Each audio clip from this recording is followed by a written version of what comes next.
Muy buenas tardes a todos los presentes. A nombre del Liceo Nacional de Illorriego, queremos darles las gracias por estar presente aquí en esta inauguración del año académico, donde tenemos a una excelente invitada, que es la doctora en ciencia, en neurociencia, Evelyn Cordero Roldán, que nos va a presentar una charla sobre neurociencia y creatividad, una temática muy atingente para las transformaciones educativas que nosotros pretendemos instalar en nuestro liceo, transformaciones que buscan ajustar justamente nuestras prácticas educativas y el desarrollo de las habilidades, de los aprendizajes de las y los estudiantes a los nuevos tiempos. Sin más preámbulo, los dejo a ustedes con la doctora Evelyn Cordero. Muchas gracias.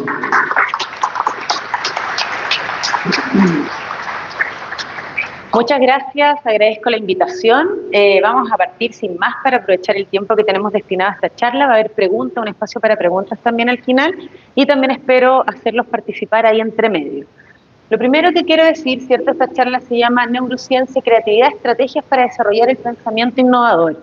Y vamos a partir haciendo las primeras aclaraciones. ¿Qué entendemos por creatividad? Y lo primero que hay que aclarar, a propósito de los vínculos que se suelen hacer entre neurociencia y educación, que a veces están teñidos de ideas que son falsas, es que cuando uno googlea creatividad y ve las imágenes se va a encontrar con esto. ¿Lo han visto? Yo lo he visto en stickers incluso, en computadores, ¿no? En otras charlas también hablando de creatividad. Bueno, esto que está aquí, que muestra que un hemisferio se dedica a la creatividad y el otro hemisferio se dedica al pensamiento lógico, es un neuromito, es una idea falsa.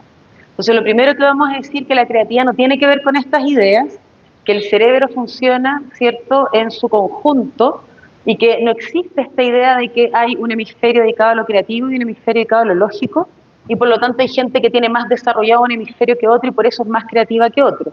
Además, esta idea falsa parte de la base de que la creatividad no está en los ámbitos más lógicos, no como si uno no pudiera ser creativo en matemática o en ciencia.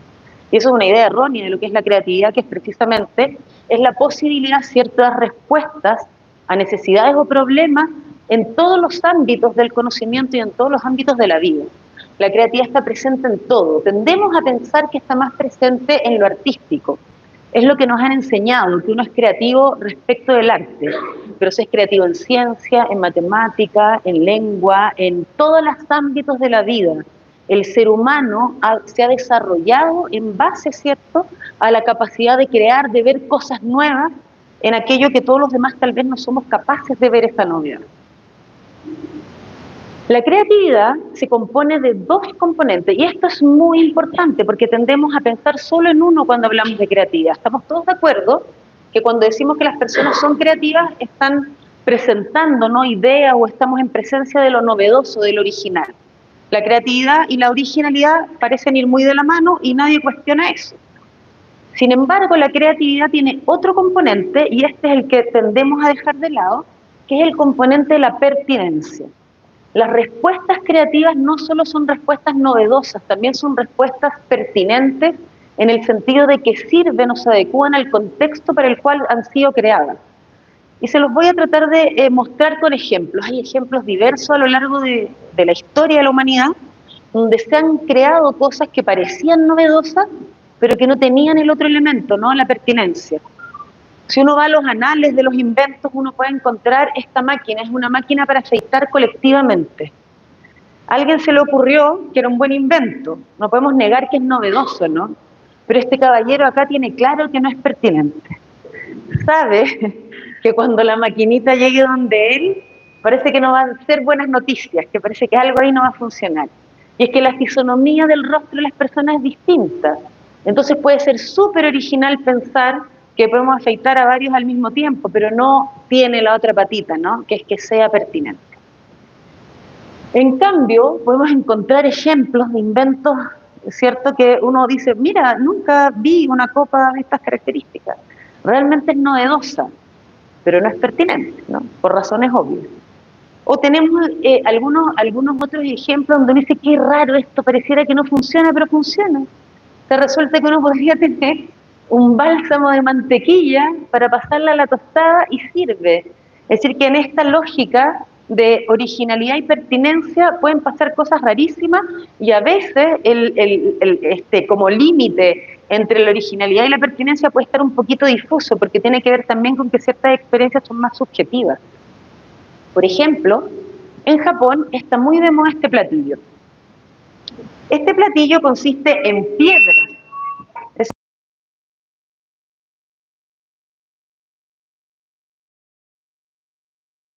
Piedras que están aderezadas, ¿no? Ahí con cositas sabrosas. ¿Cómo creen ustedes que las personas comen este platillo? Chupan las piedras. Exactamente, no hay otra manera. No es que los seres humanos hayamos desarrollado un sistema para comer piedras. La gente toma las piedras, las chupa y saborea los aderezos, ¿cierto?, de las piedras. Esto es súper original. Podríamos discutir la pertinencia. O sea, funciona. De hecho, es un plato súper caro y la gente hace filas para conseguirlo, porque hay ciertas experiencias más subjetivas donde esto de que algo es pertinente está en ese límite, ¿no? Y sin duda la gastronomía es una experiencia más subjetiva.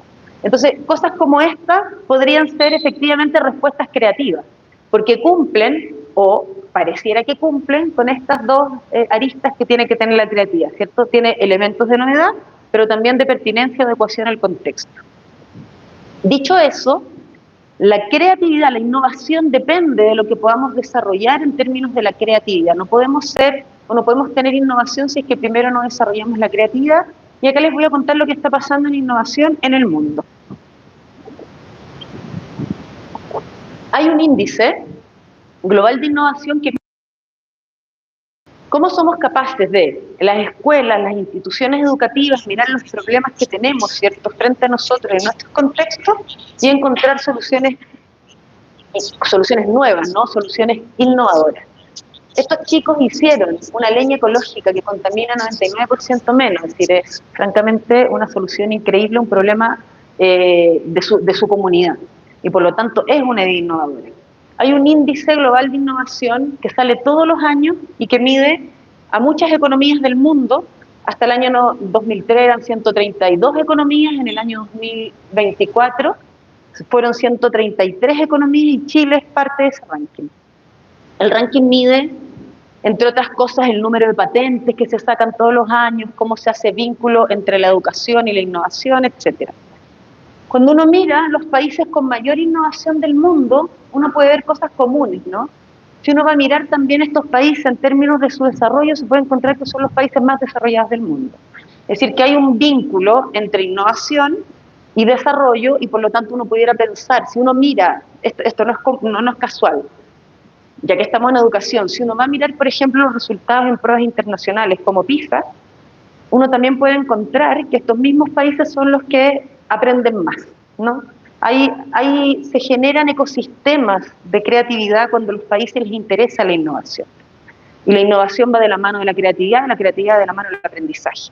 Entonces ahí hay una cosa que funciona virtuosamente cuando estamos preocupados, ¿cierto?, por la innovación. ¿Cómo estamos nosotros en el mundo? Acá están todos los países del mundo, los top 10, del 11 al 30 y los demás, ¿no? Aquí está Chile, segundo lugar de la región, lo que pareciera que no está mal, ¿no? Pero estuvimos harto tiempo en el primer lugar de la región.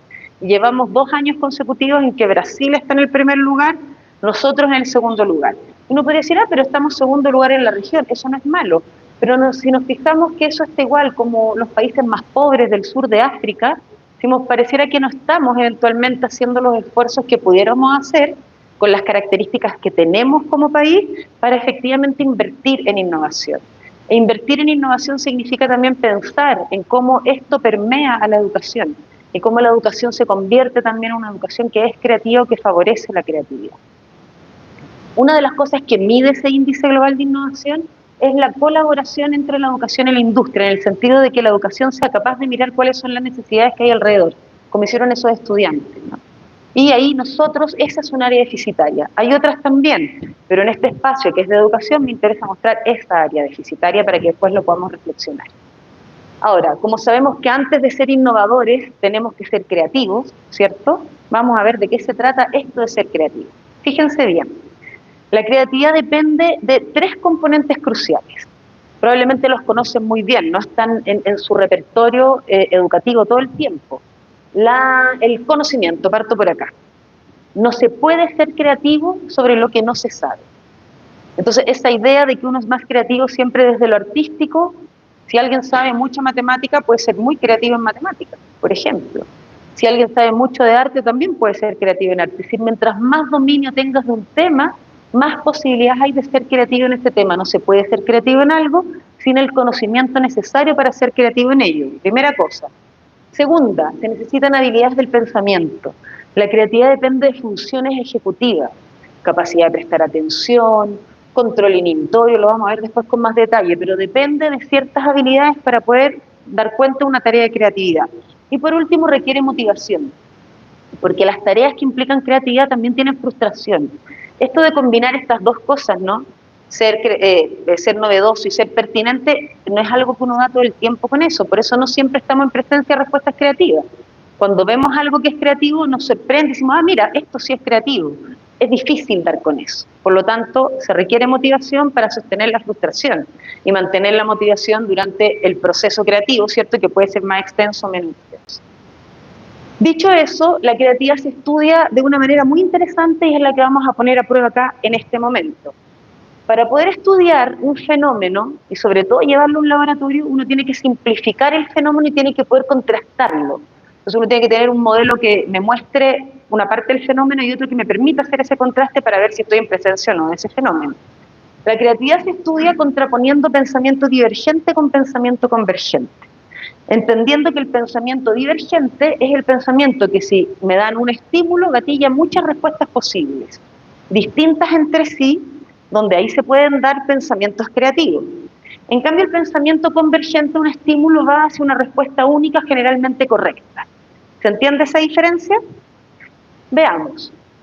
Uno no está siempre en pensamiento divergente o siempre en pensamiento convergente. Uno puede fluir de un pensamiento a otro y cuando uno está en una tarea divergente, después igual tiene que converger y llegar a una respuesta, ¿cierto?, desde esa gama de posibilidades que uno tuvo.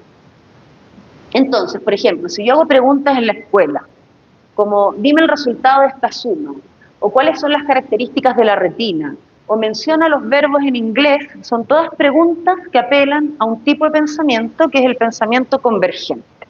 Son preguntas que yo hago o situaciones pedagógicas en las que pongo a mis estudiantes para que vayan por esa respuesta única y correcta, ¿cierto? Eso pasa, yo diría que el 90% de las veces en la sala de clase. Muy pocas veces, desde nuestras propias experiencias educativas y desde nuestras propias prácticas pedagógicas, estamos proponiendo, ¿cierto?, preguntas o problemas que permitan este pensamiento de muchas posibilidades, que es el divergente. Veamos entonces, yo ahora les voy a hacer una pregunta y ustedes la van a discutir con su pareja para que después podamos mirar la respuesta. ¿Cuál es su pareja? Quien tengan al lado. ¿Ok? La pregunta es, imagina que tu despertador no suena, no tiene una alarma, tu despertador te da consejos en las mañanas. Te dice qué tienes que hacer, puede ser un poquito pesado, ¿no? Tener un despertador de esa naturaleza, pero ese es tu despertador. ¿Qué te hubiera dicho esta mañana tu despertador? ¿Qué consejo te hubiera dado tu despertador? Por favor, compártalo con la persona que tiene al lado.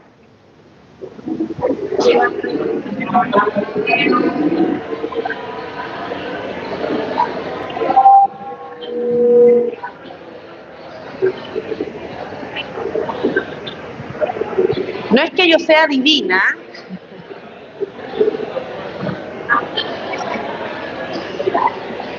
¿Hay algunos despertadores por acá? Estoy escuchando algunas conversaciones. Lo primero que escuché cuando les dije compártanlo con... Levántate. Se escuchó así como un murmullo grande, levántate. Lo primero que les dice el despertador. No es que yo sea divina, ¿no? Estas cosas le hemos preguntado millones de veces y sabemos la respuesta de las personas.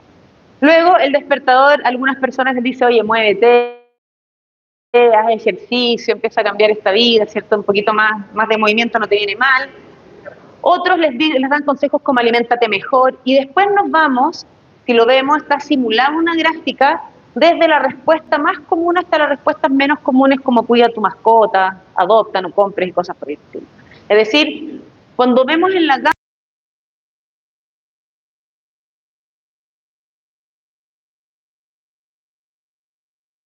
Y en todos los lugares donde yo he hecho esta pregunta, la gran mayoría de la gente, el 90% de la gente dice, levántate. Esa es una respuesta convergente. Es decir, la respuesta menos creativa, porque es la más convergente a una pregunta divergente. ¿Se entiende? Eso significa que no necesariamente abrir espacios de divergencia permite la creatividad. Veamos otro ejemplo.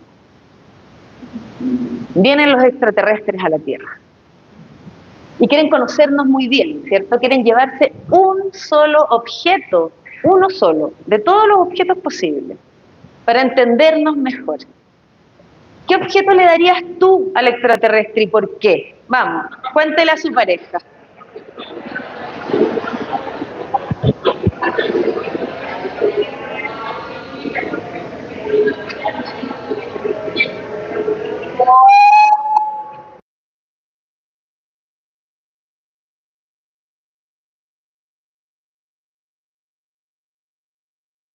Ah, cuando me acerco allá, no el micrófono.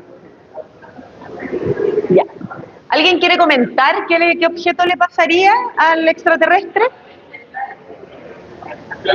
¿Alguien quiere compartir su respuesta? Están ahí señalándose. No se preocupen.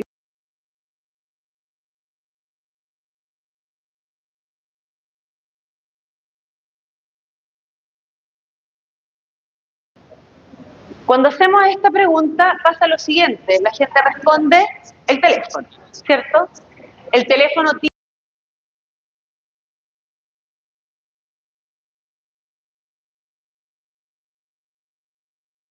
fotos, sabe lo que nos gusta, etcétera. Entonces la gente dice el teléfono. En segundo lugar suele aparecer libros, ¿no? Muchas veces me han dicho la Biblia también como un libro para entregárselo al extraterrestre para que conozca la humanidad, u otros libros de registros de la historia de los seres humanos. ¿Anduvo por ahí esa respuesta? ¿No? ¿No estuvo por acá los libros? Ya. Otra gente me dice videos o la televisión en el sentido de como el documental, esto que yo paso una película y esta persona, este alien, ¿no? Va a poder saber cómo nosotros nos comportábamos, algún programa de televisión o algo. ¿Anduvo por ahí? ¿Sí? Ya más cercana entonces a películas y a celulares. Y si se fijan, nuevamente tenemos las respuestas, esta es la respuesta menos creativa, porque es la respuesta más convergente, es decir, la que todo el mundo piensa cuando te hacen una pregunta divergente. Y hay respuestas mucho menos creativas y tal vez surgieron entre ustedes respuestas mucho más alejadas de lo que piensa la mayoría. A mí una vez me dijeron esto y me pareció interesante. Una persona me dijo, yo le daría un tacón al este extraterrestre. ¿Por qué? Bueno, para que entienda por qué las mujeres, cómo funciona, ¿no?, el mundo con los sesgos y las desigualdades de género y por qué las mujeres no hacemos estas cosas, como ponernos tacos, estar incómodas. Me pareció una respuesta muy divergente.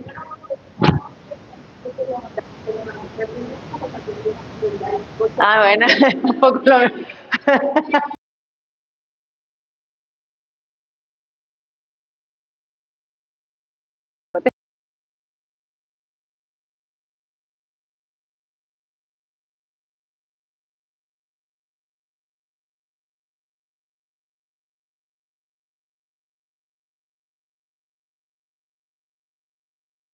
El pensamiento divergente tiene que ser mediado para llegar a respuestas creativas, porque las respuestas creativas no van a aparecer inmediatamente, las respuestas siempre van a ser las más convergentes.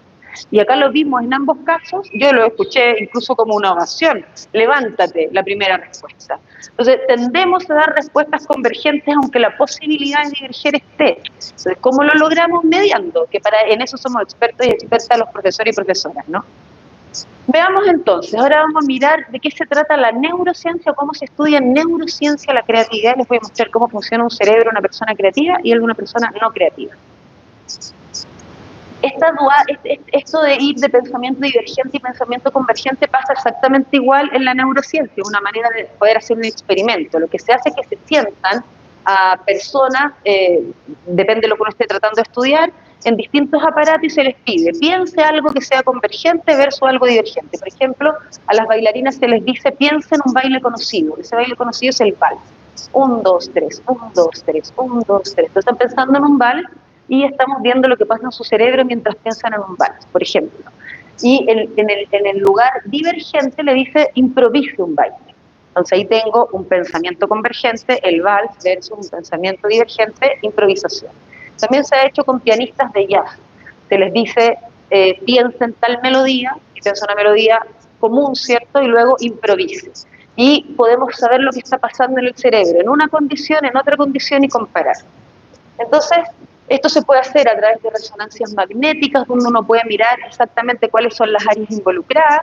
Se puede hacer a través de electroencefalograma, donde uno puede buscar o mirar exactamente el tiempo en donde están pasando las cosas. La ventana que tengamos siempre va a ser indirecta y uno escoge la herramienta según lo que uno quiere mirar, ¿no? Yo he trabajado fundamentalmente con electroencefalografía en el estudio de la creatividad, porque es más barato, es más rápido, es menos invasivo y te muestra lo que está pasando en milésimas de segundo, casi que puedes saber lo que está haciendo una neurona en un momento específico. Y como queremos saber lo que está pensando alguien cuando está pensando creativamente, esto es muy preciso. ¿Qué sabemos? Cuando usted está pensando, durmiendo o resolviendo un problema o siendo creativo o creativa, su cerebro está oscilando, ¿cierto?, en distintos ritmos oscilatorios. Hay ritmos oscilatorios que tienen que ver con estar tranquilo, cuando usted está meditando, cuando usted está pensando arduamente. Lo que sabemos es que hay un ritmo particular, que es el ritmo alfa, que tiene entre 8 y 12 ciclos, 8 y 12 Hz, es decir, ciclos por segundo. Ese ritmo está vinculado con la creatividad, que hay un montón de papers que dicen alfa describe la creatividad. Es decir, cuando yo le pongo un electroencefalograma a una persona, le digo que haga una tarea creativa, su cerebro se pone en alfa, en ciertas áreas, porque está pensando creativamente. Y así podemos ver cuando le damos una tarea convergente con una tarea divergente. Por ejemplo, hay muchas maneras de hacer esto, pero un estudio típico es un test típico, que uno de hecho lo puede usar para entrenar a los niños a ser creativos, el test de usos alternativos. A mí me nombran un objeto y me dicen, piensa en usos alternativos para el objeto. Por ejemplo, un ladrillo. Entonces yo digo, una parrilla. Si el uso se acerca mucho al propósito del objeto, es menos creativo. Si el uso se aleja mucho del propósito del objeto, es más creativo, pero tiene que ser pertinente, porque yo podría decir, con ese ladrillo lo voy a mandar a la luna. No es posible mandar el ladrillo a la luna. Entonces tiene que ser un uso creativo y pertinente, por eso es difícil ser creativo. Y eso se puede contrastar, por ejemplo, con estas personas pensando en un vals, siendo creativos, pensando en ideas creativas y un vals. Pensemos, mencione 10 usos posibles para un clip. Si yo les doy ahora esa tarea, recuerden, mientras más próximo al uso del clip, menos creativo. Mientras más alejado del uso del clip, pero pertinente, más creativo. Cuéntenle a su pareja, 10 segundos les doy para el uso del clip.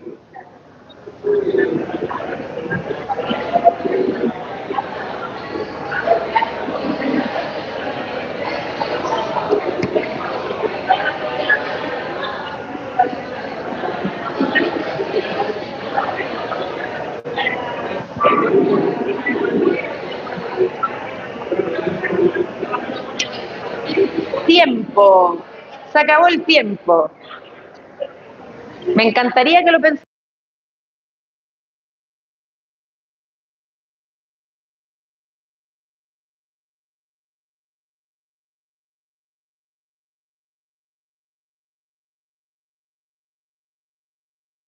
Piensa que es posible abrir una cerradura con un clip.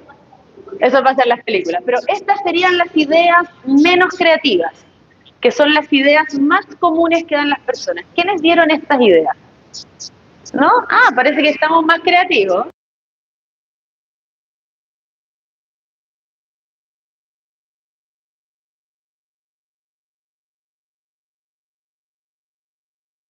Ideas más alejadas, más creativas. ¿Qué otra idea creativa apareció por acá del clip? Aros, ya. Llavero, sí, puede ser. ¿Qué otra cosa? ¿Qué dijo allá? Mondadiente. Me daría un poco de...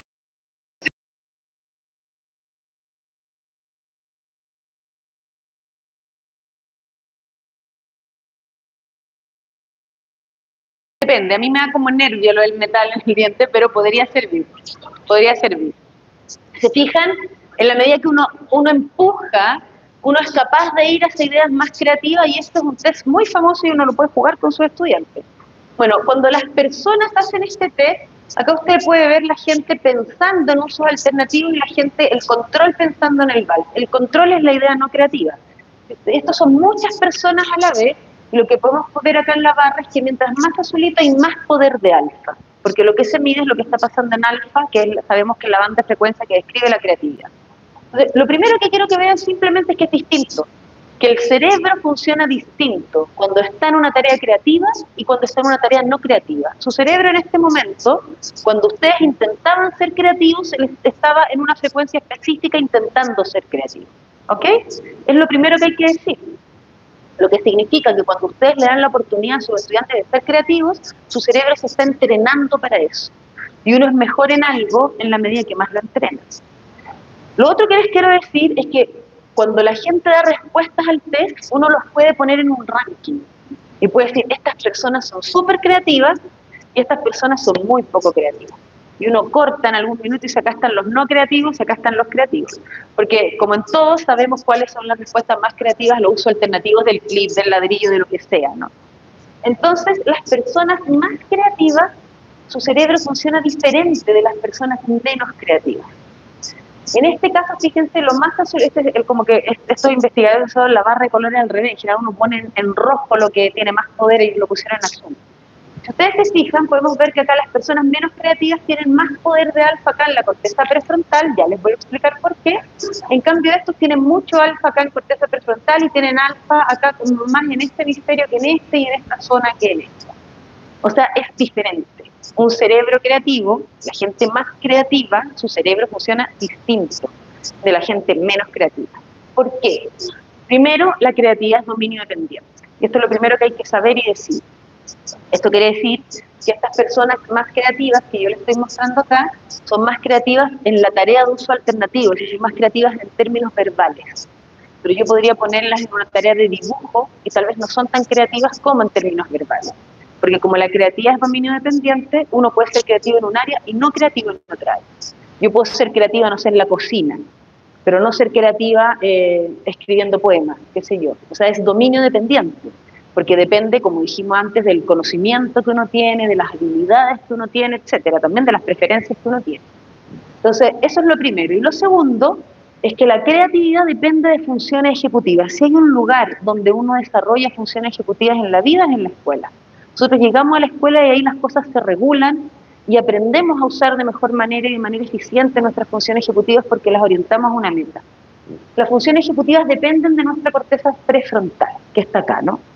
La corteza prefrontal, la buena noticia es que es muy plástica en las etapas en que estamos en la escuela, porque está madurando, está en proceso de terminar, ¿cierto?, de convertirse en la corteza prefrontal que nos va a acompañar el resto de la vida. Esa es la buena noticia. La mala noticia es la misma, ¿no?, que está madurando. Y no contamos con todas las herramientas disponibles de esa corteza prefrontal. La corteza prefrontal madura, digamos, cuando el proceso de mielinización termina. El proceso de mielinización es cuando nuestras neuronas se recubren de esto, ¿no?, que se llama vaina de mielina. Y es como ponerle en el fondo un pedacitos, ¿no?, de aislante, podría ser, a un cable de cobre. Lo que hace la neurona es que se comunica por electricidad. Entonces, este proceso de mielinización refina, en el fondo, la comunicación entre neuronas y las partes más posteriores que controlan nuestros movimientos, respiración, cosas más vitales, y termina en la corteza prefrontal, que controla planificación, control inhibitorio, atención, cosas que nos permitan desarrollar tareas, fundamentalmente tareas que ocurren en la escuela, por ejemplo, ¿ya? Ahora, este proceso parte desde que nosotros nacemos y termina más o menos a los 25 años. Hay algunos que no les termina esa edad, en verdad. Todos conocemos a alguien que se pasó y que es adolescente aún, ¿no? Pero ese proceso de maduración, que es cuando terminan estas neuronas de mielinizarse, es el fin de la adolescencia y es el inicio de la adultez. Y es alrededor de los 25 años, y si se fijan, coinciden con las etapas en que las personas, en términos ideales, están aprendiendo. Es todo el tiempo que están yendo al colegio y terminando más o menos la universidad. sea que este proceso de maduración cerebral está acorde con un proceso cultural que es un proceso dedicado al aprendizaje. Pero no termina ahí, ¿no? Uno puede seguir aprendiendo el resto de la vida. La gracia de tener un cerebro plástico es que aprende toda la vida, pero en estas etapas es más plástico. Y es más vulnerable también por ser más plástico. ¿Por qué digo esto? Porque la creatividad depende de dos funciones ejecutivas. Una función ejecutiva que es el control inhibitorio y otra que es la flexibilidad cognitiva. El control inhibitorio es el que te dice, no hagas eso, detente ahí.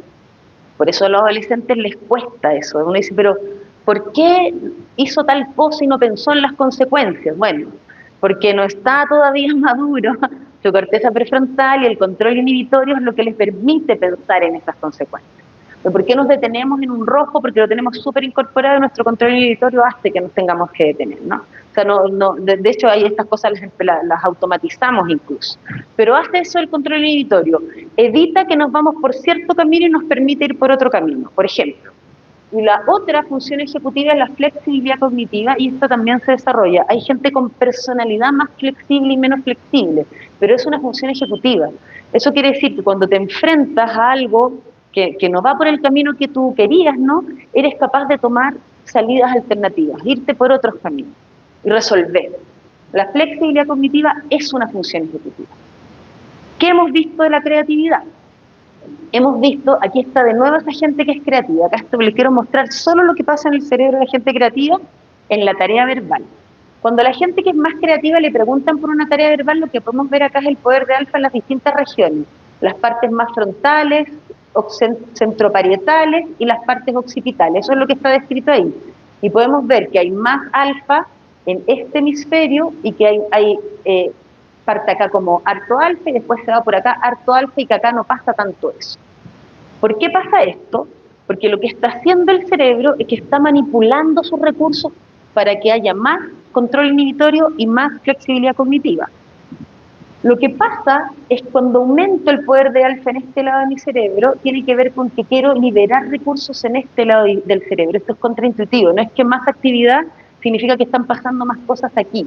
Cuando hay más actividad alfa en un cerebro en particular, significa que estoy de alguna manera como reprimiendo recursos de ese lugar para permitir que otros recursos aparezcan. Esa es la teoría del control inhibitorio. ¿Por qué necesito reprimir recursos de acá y liberar recursos de acá? Porque recuerden que la tarea es verbal, me están pidiendo que piense en usos alternativos de distintos objetos.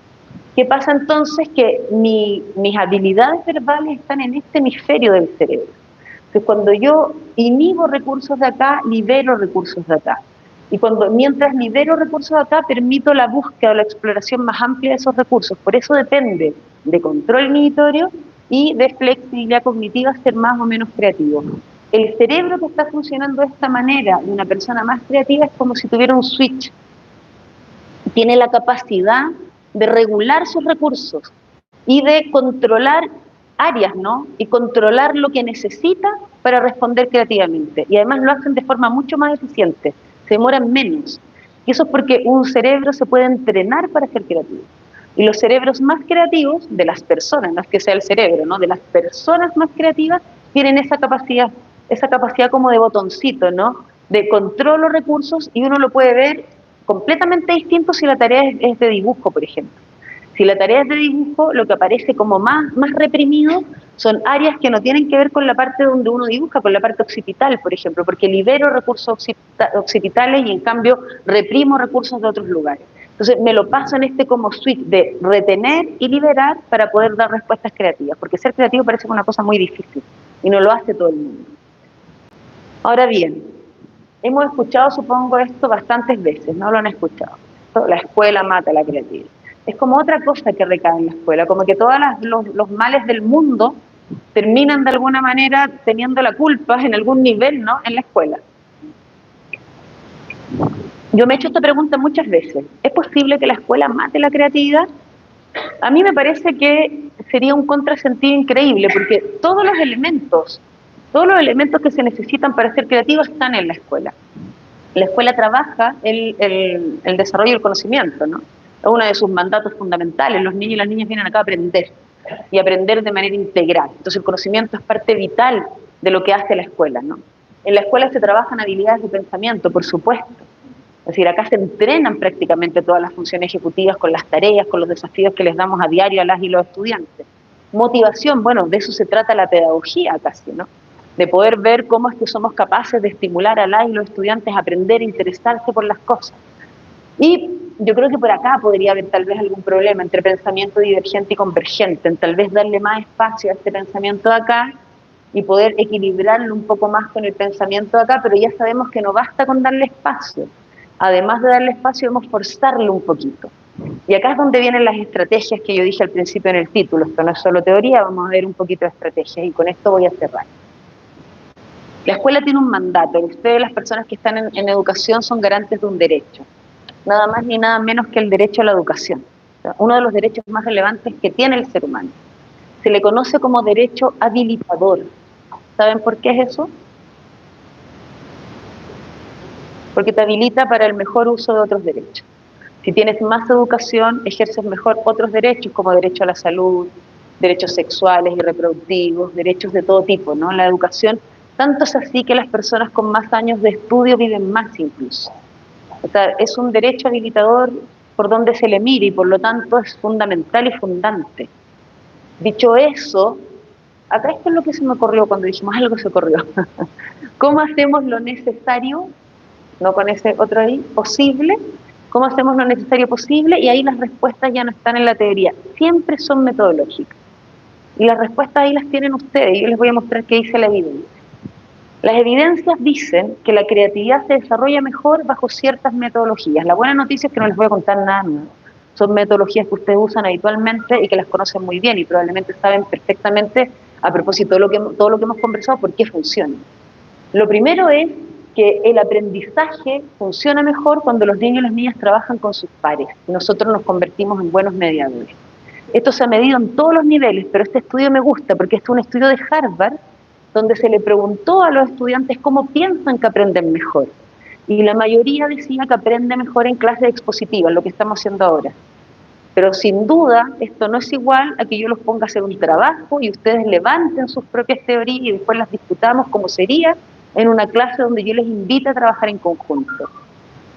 Les hicieron pretest y posttest y pudieron demostrar que a pesar de lo que los estudiantes piensan de su aprendizaje, aprenden mejor cuando trabajan colaborativamente con otros. Que el trabajo colaborativo es mejor para aprender que el trabajo en solitario.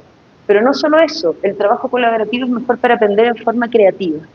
Y hay una metodología en particular, este estudio además dice que la cantidad de creatividad que se puede desarrollar o la capacidad de ser más creativo también va a depender de cuánto el profesor media y que el profesor tiene que ir retirando la mediación en la medida que va viendo más autonomía en sus estudiantes. Entonces, que es un ciclo que es muy bidireccional, en que el profesor informa y los estudiantes le informan de sus grados de autonomía para poder trabajar en términos de aprender y además aprender creativamente. Cuando se hacen estudios y se ve, por ejemplo, el efecto de la metodología de proyecto en la enseñanza y se tienen grupos controles, lo que significa que con un grupo se trabaja esta metodología y con otro no para poder comparar sus resultados, vemos que aprenden mejor los niños y niñas que trabajan en ABP. Vemos que son más creativos los niños y niñas que trabajan en ABP. Vemos también que tienen mejor pensamiento crítico, algo crucial en esta época donde levantar mentiras cuesta 2 segundos, pero desestimarlas cuesta muchísimo, ¿no? Y donde estamos muy acostumbrados a que cualquiera diga cualquier aberración y encima hay mucha gente que les cree, ¿no? Esto del pensamiento crítico es crucial y tiene más impacto en la motivación. Es decir, ¿por qué?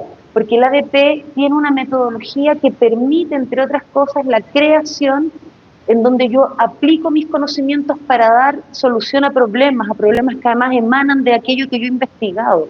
Entonces reúne todos los elementos necesarios para que ese pensamiento divergente que sabemos que permite la creatividad se dé en contexto de aprendizaje significativo, donde me apropio del contenido y además el profesor o la profesora se tornan lo que necesitamos que se tornen, ¿no? Mediadores efectivos. Entonces, esta es una de las mejores metodologías para ese pensamiento a la que habría que darle mayor apertura en las salas de clase. Otra cosa que sabemos que no funciona es cuando las escuelas usan, ¿no?, disciplina punitiva. Esto mata la curiosidad y la curiosidad está detrás también de la creatividad. Cuando uno es creativo es cuando uno tiene deseo de llegar a algo. Y este estudio se hizo en Chile, eso es bien interesante. Se hizo en Chile y está comprobado que las escuelas punitivas no solo tienen peor rendimiento académico, los estudiantes ingresan menos también en la universidad. Entonces el castigo puede estar detrás de esta desmotivación hacia el aprendizaje. Y por otro lado tiene que ver también con cómo somos capaces de, ya que la creatividad es un proceso, de centrarnos en esto que la psicóloga Carol Dweck llamó mentalidad de crecimiento, de que miremos el proceso más que el resultado. Las escuelas pueden transformar el proceso en algo significativo, por ejemplo, cuando cambian sus formas de evaluación a evaluaciones formativas. Pero cuando yo centro el propósito del aprendizaje en una nota, estoy centrado en el resultado. Cuando yo centro el propósito del aprendizaje en el aprender, que no es en la nota, y lo transformo en un proceso formativo, entonces el proceso importa, ahí no hay pérdida. Si uno está centrado en el proceso, nunca vamos a perder, siempre hay ganancias. Pero si estoy solo centrado en el resultado, o gano o pierdo. Es dicotómico el resultado. El proceso no es dicotómico. Y el aprendizaje no es dicotómico. Entonces habría que pensar cómo nos centramos en el proceso. Y además, la retroalimentación es una de las metodologías que tiene mayor efecto en el aprendizaje. Cuando yo estoy aprendiendo, necesito recibir información, insumos de cómo estoy aprendiendo. Y además la retroalimentación le informa al estudiante, pero también le informa al profesor, ¿no?, de cómo va este proceso de aprendizaje. Lo que hace la retroalimentación es que permite estrechar la brecha entre lo que se sabe y lo que se tiene que saber. La Agencia de Calidad ha hecho varios estudios de cuáles son las escuelas efectivas. Y hay cosas que las escuelas efectivas hacen más y mejor que otras escuelas, ¿no? Pero hay una cosa que es distintiva de las escuelas efectivas, con una diferencia gigante, y eso es los procesos de retroalimentación. Las escuelas más efectivas, es decir, que logren que sus estudiantes aprendan de manera integral, son las que integran procesos de retroalimentación de la enseñanza, es decir, que se centran en el proceso, que discuten, que conversan sobre aprendizaje. Y por último, como hablábamos que la educación es un derecho, ¿no?, y que nosotros somos garantes de ese derecho, entender que el aprendizaje es integral, no solo factual, no solo de un conocimiento específico, y la creatividad, a juicio de muchos, ¿no?, es lo que nos va a permitir distinguirnos en el futuro, es una herramienta para el futuro crucial, porque en épocas de avance tecnológico a pasos agigantados, de inteligencia artificial, parece que lo que nos hace profundamente humanos aún, ¿no?, es la capacidad de ser, por ejemplo, creativos. Pero la creatividad se aprende, por lo tanto se enseña y se entrena, en el sentido de que se le da espacio, que es una habilidad como otras habilidades que podemos tener o no. Y en ese sentido, darle apertura en la escuela es fundamental para que efectivamente las próximas generaciones sean creativas, ¿no? Si no, no vamos a salir de estar mirando siempre lo mismo y encontrando las mismas respuestas de siempre, no vamos a ser capaces de mirar fuera de la caja en el fondo. La invitación es a convertirse en esos profesores mediadores, no esos que saben todo y que llevan todo el conocimiento, sino aquellos que son capaces de invitar a las y los estudiantes a pensar creativamente. Y ya sabemos que no basta con dar espacio, sino que hay que empujarlo un poquito para que los niños y las niñas puedan dar respuestas más creativas. Y con eso, ¿cierto?, poder transformar la escuela en lo que queremos que se transforme, en este espacio de desarrollo integral, para poder formar los niños y las niñas que ni siquiera el futuro, que el presente ahora ya requiere. Muchas gracias.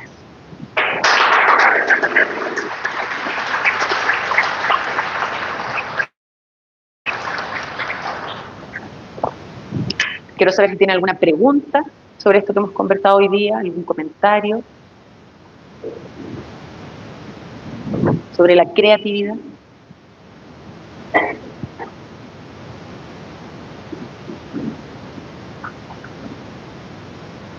¿No hay pregunta? Usted tiene una pregunta.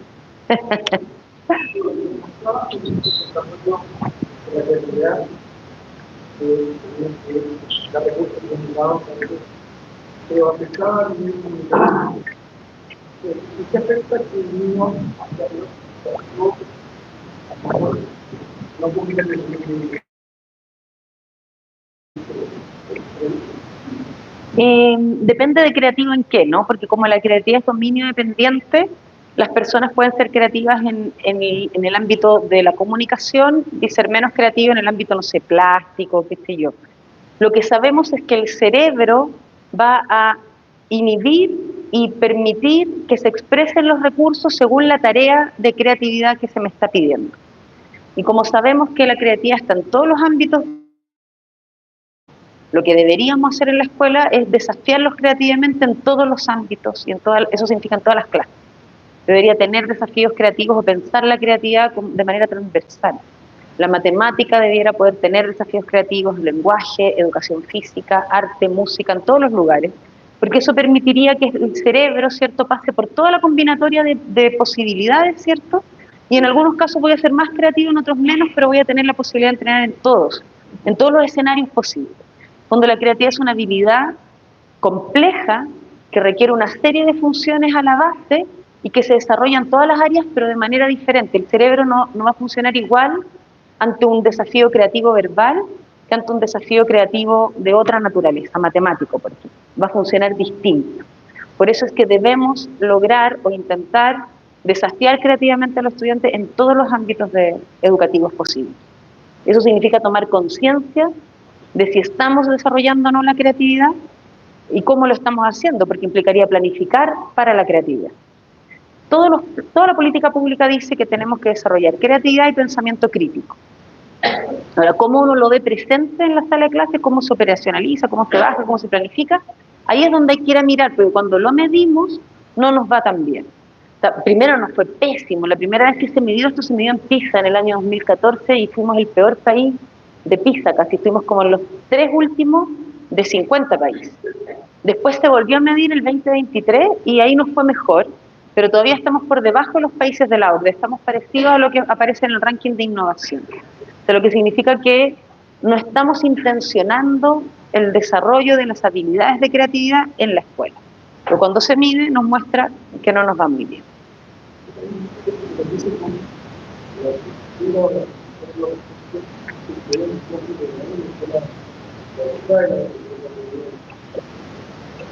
Yo creo que sí. Yo creo que el problema de los neuromitos, como el neuromito del cerebro creativo y el cerebro lógico, está también la teoría de las inteligencias múltiples, que es un neuromito, y está también los estilos de aprendizaje, que es otro neuromito. Lo de las inteligencias múltiples y los estilos de aprendizaje son los dos más arraigados en educación. El 90% de los profesores, muy probable que haya profesores también, creen en eso. ¿Qué significa creer en eso? Significa creer una idea falsa sobre el aprendizaje y por lo tanto planificar o pensar la enseñanza de una manera que está errónea. Y es porque en algún minuto la ciencia y la educación se pusieron de moda y la neurociencia se puso muy de moda. Pero se puso de moda y como un producto, ¿no? Como todo lo agarra en algún momento el mercado, se mercantilizó. Entonces vinieron una serie de personas a asesorar a otros en educación y lo hicieron con ideas falsas. No fue con rigor. Fue tanto lo que penetró esa moda, ¿no?, de la neurociencia en la educación, que afectó las políticas públicas. Nosotros tenemos un decreto, el decreto 83, que operacionaliza la inclusión, que dice que hay que fijarse en los estilos de aprendizaje de los estudiantes. Entonces es grave, porque los estilos de aprendizaje son falsos, no existen, no aprendemos. El aprender no tiene que ver con la forma en que yo recibo la información, que si es visual, auditivo, kinestésica, tiene que ver con lo que yo hago. Ustedes ahora vieron una presentación, si ustedes después se olvidan de esto y se van, no pasa nada. Pero si a ustedes algo les interesó, toman la presentación, averiguan una cosa más, empiezan a indagar, conectan lo que vieron con lo que ya sabían, es decir, hacen un proceso consciente de aprender, van a aprender independiente de las formas. O sea, el aprendizaje no tiene que ver con la forma en que recibo la información, entonces eso es grave. La buena noticia es que eso se está saliendo del decreto en este momento. O sea, este decreto se está en este momento trabajando, ya falta poco para que vaya a la primera consulta, se sacan los estilos de aprendizaje, enhorabuena, y se amplía la mirada de la inclusión hacia las altas capacidades también, se van a incluir, para tener entonces toda la gama, no solo las necesidades educativas especiales desde el déficit, sino también las necesidades educativas especiales desde el potencial. Y eso es una buena noticia, creo yo. El problema es que hay generaciones y generaciones formadas con estilos de aprendizaje y formadas con inteligencias múltiples. Entonces las personas creen que este es bueno para matemática, reforcemos la matemática. Este es bueno para música. O sea, hay gente famosa, ¿no?, que ha dicho eso. Que ha dicho, si este futbolista es bueno para el fútbol, ¿por qué tiene que aprender otras cosas? Y después tiene al futbolista que una entrevista y le pregunta, ¿y cómo está la pierna? Y dice, está bien, está cuidando a los niños en la casa. Sí, nadie se preocupó de que el caballero además aprendiera a comunicarse, ¿no? Entonces, porque creíamos que estaba bien que se cultivara un solo talento. Y eso también es muy mercantil, porque es como, sé bueno en una cosa y dedícate a eso el resto de tu vida, como si los seres humanos no pudiéramos ser más integrales y tener más intereses, más desarrollos que solo uno, ¿no? Entonces, eso también tiene que ver con cómo esta idea más de mercado un poco invadió los aspectos educativos y nos cambió ese foco. Los seres humanos podemos aprender de todo a lo largo de toda nuestra vida. Esto que llamamos talento suele estar acompañado de trabajo. Cuando uno dice que esta persona es talentosa en esto, hace muy bien aquello, y uno va a ver qué es lo que hay detrás, y es mucho trabajo y muchas horas de dedicación para ser muy bueno en algo. No me cabe duda que Tomás González de las 24 horas del día está 27 horas ejercitando, es decir, cuando logra hacer las piruetas que hace es porque hay mucho trabajo detrás. Entonces el talento siempre va acompañado de mucho trabajo. Y por eso es que la creatividad requiere de conocimiento, no es así mágica, no hay momentos eureka. Puede haber momentos eureka si estás pensando o tratando de resolver creativamente algo y tienes elementos de dónde agarrar eso. En el fondo es una habilidad cognitiva, es una habilidad cognitiva de orden superior que necesita tu conocimiento y que le des espacio para que la creatividad surja. Y puede surgir de todas las áreas. Por eso la invitación es a que en todas las áreas se desarrolle. Cuando hablamos de pensamiento, de educación integral, es que la creatividad debería estar presente en todos los ámbitos de la enseñanza. ¿Le respondí? Muchas gracias. Sí, por favor, adelante.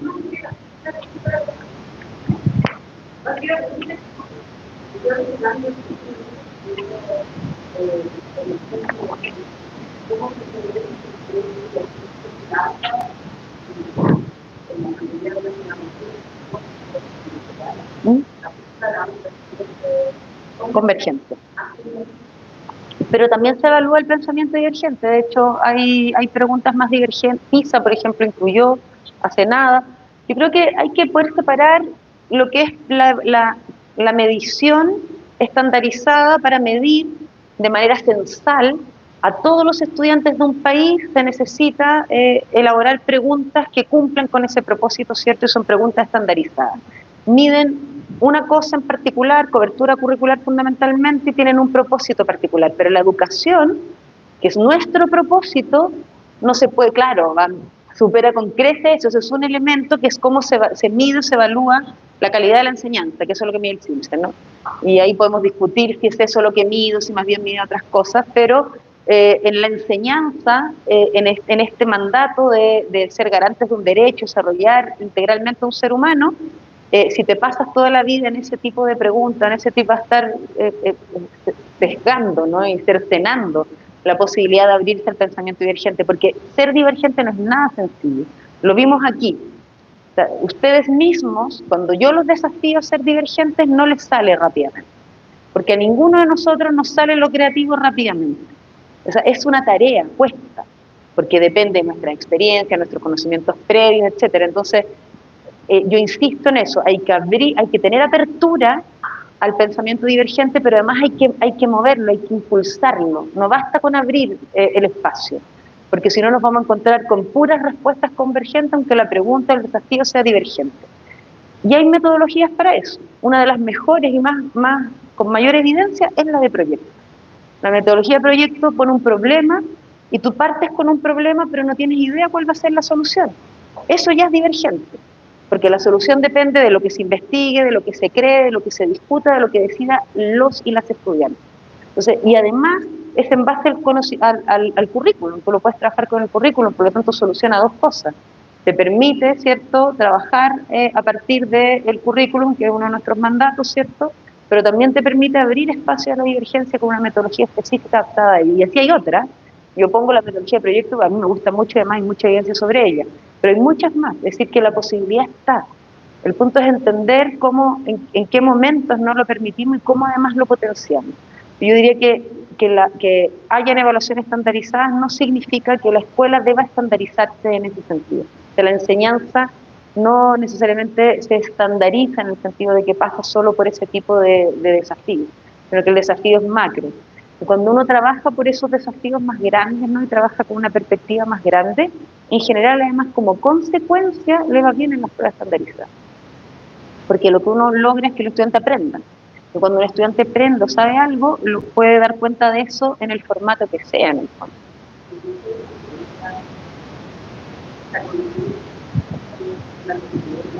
Sí, yo diría que sí. Yo creo yo creo que hay que separar la medición de los propósitos educativos que emanan del Ministerio y de la política pública. Porque esto de la creatividad, pensamiento crítico, está presente en toda la documentación de la política pública, que es distinto de cómo se tiene que medir. Yo insisto que para medir censalmente, eso es muy difícil. O sea, a todos los niños de todo el país, con todas las diferencias que tienen, es necesaria una estandarización.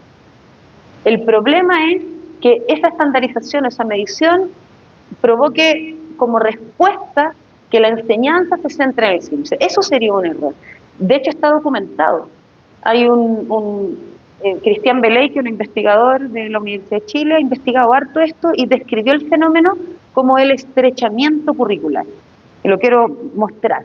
Es que cuando tú tienes toda la gama del currículum, pero la política pública evalúa dos cosas, matemática y lenguaje, podría ser que empieces a estrechar el currículum y solo te concentres en matemática y lenguaje, porque es lo que te van a medir. Pero eso es un error. O sea, eso que te midan en matemática y lenguaje no significa que el currículum no sea lo extenso que es, lo amplio que es y que llame a todo este tipo de cosas, ¿no? Es como vemos. O sea, es un fenómeno que podría ocurrir, pero que las escuelas tienen que problematizarlo para que no les ocurra, en el fondo. Pero ese fenómeno está descrito y ocurre en todos los países que tienen este tipo de formas de medir, ¿no?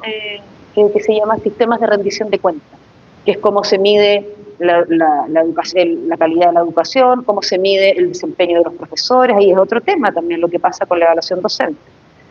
El fenómeno se conoce, se sabe cuáles pueden ser las consecuencias de medir bajo este sistema de rendición de cuentas.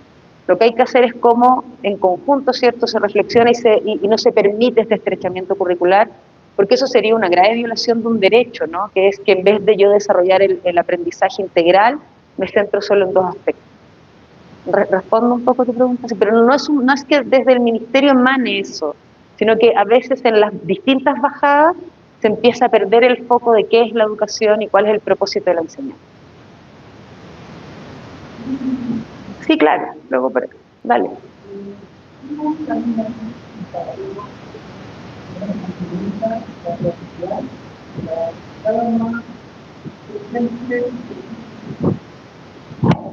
Me encanta, porque yo soy de las convencidas de que la inteligencia artificial no puede ser creativa, que los seres humanos somos creativos, no la inteligencia artificial. Y además soy una convencida de que es muy necesario educar en alfabetización y en habilidades digitales. Cuando está esa pugna de celulares sí, celulares no, tecnología sí, tecnología no, yo soy de las que sí, absolutamente sí, porque primero, los niños y las niñas no son nativos digitales. A mí me llegan a la universidad y no saben pasar de Word a PDF. O sea, nunca han usado las herramientas tecnológicas para aprender. La gran mayoría de ellos usan redes sociales o usan aplicaciones, que no es lo mismo que usar tecnología con propósitos educativos. Entonces, lo primero entonces es aclarar que las pantallas en educación no son estar scrolleando TikTok. Las pantallas en educación son abrir un espacio, ¿cierto?, para que podamos educar digitalmente. Y la tecnología supone dilemas. Y la inteligencia artificial tiene muchos dilemas éticos y críticos a la base. La inteligencia artificial, también hay evidencia al respecto, se ha demostrado que es machista, por lo tanto es sexista, es racista, es homofóbica. Y tiene esas características porque su base de datos somos nosotros, los seres humanos. Y la humanidad tiene esas características. Cuando la inteligencia artificial tú le dices, describe a una persona que trabaja haciendo ciencia, te describe un hombre y te lo dibuja y te muestra, te genera imágenes de un hombre científico. Le dices, descríbame una persona cocinando y te pone una mujer. Y así otras cosas peores, ¿no? Entonces, necesitamos educar primero para entender todos los dilemas que esto conlleva y segundo para entender que pueden ser herramientas súper útiles pero que no van a reemplazar a la capacidad creativa humana. Pero sí pueden ser un aliado, sin duda, sobre todo en cuestiones menos creativas. Pues yo creo que si podemos entender qué es la creatividad, podemos usar precisamente estas herramientas para esas tareas monótonas, esas tareas que no demandan creatividad, que son en el fondo input-output. O sea, todas la inteligencia artificial hace rúbricas increíbles. Tú le precisas lo que tiene que dar y te hace una rúbrica increíble. Yo antes me pasaba 5 horas haciendo una rúbrica, ahora estoy en 2 segundos, cada vez tengo mejores prompts además, y le doy instrucciones, peleo, por supuesto, pero ya no es así, quiero hacer, y te entrego unos documentos más monótonos, pero luego, ¿quién visa esa información? ¿Y quién pone los toques finales? Nosotros, los seres humanos. Pero entonces supone educar al respecto. Y educar en pensamiento crítico, porque no solo la inteligencia artificial, a propósito de los usos de la tecnología nos mete en una burbuja tremenda a propósito de nuestros propios sesgos. Nosotros tenemos un sesgo que es el de confirmación, que creemos más lo que confirma nuestras creencias, ¿no? Si yo creo en una cosa, yo creo que la Tierra es plana, voy a estar dándole like a todo lo que diga que la Tierra es plana, y voy a estar todo el tiempo recibiendo información de que la Tierra es plana, aunque sea una idea. Digo, es posible que en el 2025 haya personas que creen que la Tierra es plana. Y hay muchas. Y hay razones que explican por qué, porque las teorías conspirativas les dan sentido de pertenencia, se generan nichos. Dicen, no, si nos están engañando, entonces se reúnen a pensar que alguien los está engañando. ¿Y qué hacen las redes sociales? Se los confirma, se los confirma, se los confirma, se los confirma. Entonces, y eso se usa políticamente, comercialmente, porque sabemos cómo funciona y sabemos que podríamos manipularte. ¿Cómo evitamos esa manipulación? Con educación. Entonces creo que no solo tiene que ver con que las tecnologías, en particular la inteligencia artificial, permite resaltar más aún el valor de la creatividad, sino que también nos da una oportunidad enorme de educar en este aspecto, a mi juicio. Gracias por tu pregunta. ¿Querías decir algo?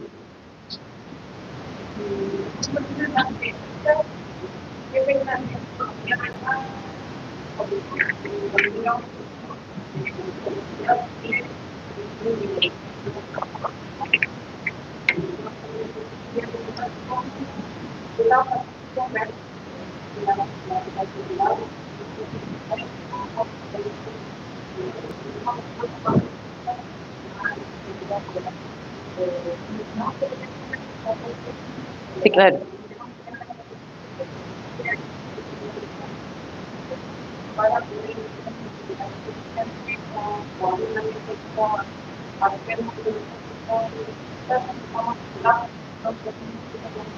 Efectivamente.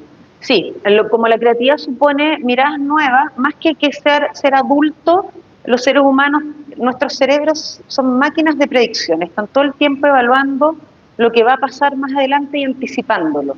Entonces nos gusta quedarnos en la zona de confort. Cuando dicen sal de la zona de confort, es muy fácil decirlo, pero muy difícil hacerlo. Entonces, nos es fácil arraigarnos en términos, por ejemplo, de profesión docente a metodologías que sabemos que no han funcionado o que incluso no nos ha funcionado, pero estamos acostumbrados a hacerlo de esa manera. Y nos cuesta salir de ese espacio de confort, incluso aunque ese espacio haya fracasado, porque nos gusta hacer aquello que sabemos que va por un camino más seguro. En ese sentido es importante desafiarse profesionalmente. No hay un límite para aprender, los seres humanos aprendemos a lo largo de toda la vida. La diferencia es que entre nacer y la adolescencia tenemos una mayor plasticidad porque estamos sujetos a más cambios, pero eso también supone mayor vulnerabilidad. La etapa de la adolescencia es de mayor vulnerabilidad, además uno aprende más cosas, pero si tú en esta etapa aprendes, por ejemplo, a drogarte, eso puede ser nefasto para tu vida adulta que si te drogas, por ejemplo, cuando ya eres adulto. ¿Por qué digo esto? Porque en Chile, hace poco salió un estudio de Senda. La buena noticia es que los y las adolescentes disminuyeron el consumo de alcohol. Antes iniciaron el alcohol temprano y mucho, pero la mala noticia es que aumentaron el consumo de marihuana, pasta base y cocaína. Y la marihuana la comienzan a consumir a los 13 años. Lo que le hace eso a tu cerebro es devastador. En una etapa de mucha vulnerabilidad, precisamente porque hay mucha plasticidad. No es lo mismo que una persona consuma marihuana por primera vez a los 30 años que la consuma a los 13 años. Va a causar efectos distintos por la plasticidad, porque la plasticidad te hace vulnerable, pero la persona va a aprender igual a los 30 años. No solo del consumo, va a aprender cosas o lo que quiera aprender a los 30 años. Y también a los 60, a los 80 y a los 90. Los seres humanos aprendemos a lo largo de toda la vida y tenemos las mismas capacidades de aprender, solo que eventualmente aprendemos distinto o con esfuerzos diferentes a propósito de las etapas en las que nos encontramos. Y hay coayudantes del aprendizaje. Se sabe que de las cosas que más sabemos y que mejor sabemos es que la actividad física ayuda mucho a aprender. deberíamos enfatizarla en los espacios educativos. De hecho, es mayor protector de la capacidad cognitiva, retrasa incluso el Alzheimer en las personas adultas mayores, más que otras cosas, ¿no? Que leer mucho, no sé qué, la actividad física es de los mejores protectores cerebrales. Entonces, tenemos esta capacidad de aprender durante toda la vida, pero tenemos miedo a lo nuevo. Entonces, ahí es donde tenemos que poder desafiarnos, ¿no? Y los ambientes más desafiantes, los ambientes donde somos capaces de cuestionar y cuestionarnos, somos capaces de medir lo que hacemos y los efectos que lo que hacemos tienen, y somos capaces de tomar decisiones cambiando de rumbo. En el fondo eso nos hace mejores profesionales y más comprometidos con nuestra labor. Y lo que está a la base de esa capacidad es la flexibilidad cognitiva. Y la flexibilidad cognitiva está a la base también de la creatividad. Entonces, finalmente, personas más flexibles, más capaces de cambiar, son también personas más creativas. Otra buena noticia, para seguir al tiro con lo tuyo, se han medido las funciones ejecutivas de profesores y profesoras. Y los profesores y profesoras, respecto de otros profesionales, tienen más flexibilidad cognitiva. ¿Sí? Pareciera que tenemos ciertas habilidades ya por nuestra profesión, porque si hay una profesión donde todo puede cambiar es esta, no es a cada rato, ¿no? Uno va a la clase con una planificación y todo puede cambiar de un rato para otro, un niño se pone a llorar o pasa alguna cosa y tienes que rápidamente reorganizar, replanificar. Tenemos como por formación profesional esa habilidad muy desarrollada, entonces habría que más bien hacerla consciente. Y el otro mito es, porque me preguntaste de creatividad, es que seríamos menos creativos mientras crecemos. No es tan así, es que vamos refinando las respuestas creativas. Como la creatividad tiene que ver con pertinencia y novedad, somos capaces de entender mejor esa dupla. Cuando somos más chicos podemos decir las ideas más locas del mundo y la gente dice, ¡oh, qué creativo! No necesariamente, puede ser que imaginativo, que es distinto. De la imaginación no tiene que tener propósito, la creatividad sí, y esa es la diferencia. La creatividad tiene propósito, la imaginación no. Yo puedo imaginar lo que sea, pero una respuesta creativa tiene que ser original y pertinente. Eso hace que uno la refina cuando es más grande, porque sería súper original que a alguien se le ocurriera, no sé, ahora pasar aquí corriendo a poto pelado. Súper original. ¿A quién más se le ocurre eso, no? No lo he visto nunca, de hecho espero no verlo nunca. ¿Pero qué tiene de pertinente? Nada. Entonces, más que somos menos creativos, refinamos la creatividad. ¿Se entiende? Sí. La flexibilidad, como todas las funciones ejecutivas, se entrenan. Y el lugar de antonomasia para entrenarla es la escuela. El problema es que le damos mucho en la escuela al control inhibitorio sobre todo. Primer día escuela y todas las normas, ¿no? Y está bien que así sea, porque una vez que las normas están claras, uno ya no tiene que perder tiempo en eso. La atención, la memoria de trabajo, que son funciones ejecutivas, le damos mucho en la escuela, pero la flexibilidad cognitiva tiene poco espacio. ¿Por qué tiene poco espacio? Porque el pensamiento divergente tiene poco espacio. Entonces esto va todo de la mano. Si yo no doy espacio al pensamiento divergente, no estoy favoreciendo la flexibilidad cognitiva y así empiezo como a amarrar cosas. Entonces, si yo me preocupo de que la creatividad esté presente en mi espacio educativo, entonces va a aparecer el pensamiento divergente y por ende voy a poner a prueba la flexibilidad cognitiva. Entonces van de la manita. Y ahí es donde estamos al debe. ¿Se entiende? Vale, gracias. Bueno, muchas gracias. Queremos agradecer a nuestra invitada por esta charla que ha sido muy, muy, muy interesante con respecto a este tema que es esencial en la educación como lo es la creatividad. Un aspecto que estamos trabajando en nuestro liceo y que procuramos seguir desarrollando de la mejor manera, porque de hecho nosotros estamos trabajando o implementando, por ejemplo, proyectos ADP que buscan justamente eso, que haya un trabajo colaborativo, trabajo entre los estudiantes para que ellos desarrollen su propio aprendizaje en base a la creatividad, en base a los desafíos, y que de esa forma puedan desarrollar las habilidades de la manera más plena posible. Para cerrar, sí, queremos invitar ahora a nuestro rector a dirigirnos unas palabras.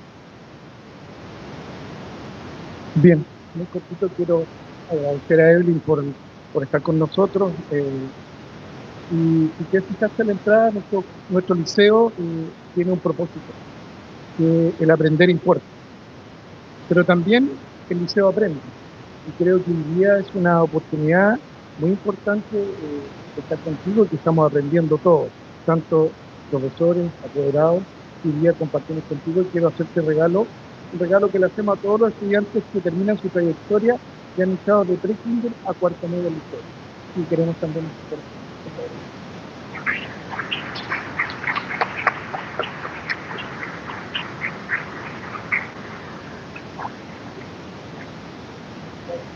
muchas gracias a todos.